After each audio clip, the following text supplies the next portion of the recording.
হয়তো বেঁচে আছি কফটা বৃষ্টির জন্য, সবুজ ঘাসের ডগায় শিশির বিন্দুর জন্য, এক মুঠো শুকনো রোদ্দুরের জন্য, কাশফুল, শিউলি আর শরতের মেঘের শুভ্র হাসির জন্য, একটা সেঞ্চুরি প্ল্যান্টের ফুল ফোটার দিনটি দেখার জন্য, সদ্য ভূমিষ্ঠ হওয়া শিশুটির কান্নার চিৎকার শোনার জন্য,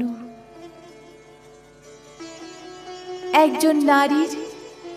সৌন্দর্যটুকু দু চোখ ভরে উপভোগ করার জন্য, কৃষকের নোনা ঘাম ঝরানো সোনালি ফসলের হাতছানি দেখার জন্য। হয়তো বেঁচে আছি মানুষরূপী নরপিশাচগুলোর শিরচ্ছেদ করার জন্য, একটা কোমল শরীরের স্পর্শের জন্য,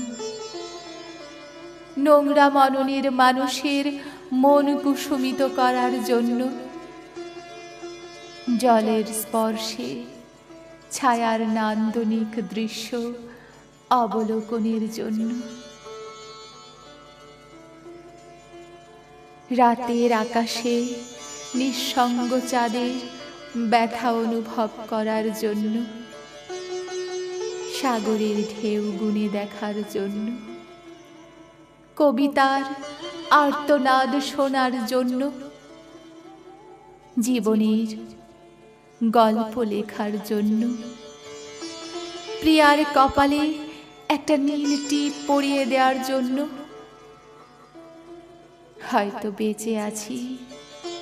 জোছনার দর্পণে ছায়ার প্রতিবিম্ব দেখার জন্য, বিরহের অনলের উষ্ণতা আঁচ করার জন্য, আমৃত্যু কারো ভালোবাসার হাত ধরে থাকার জন্য।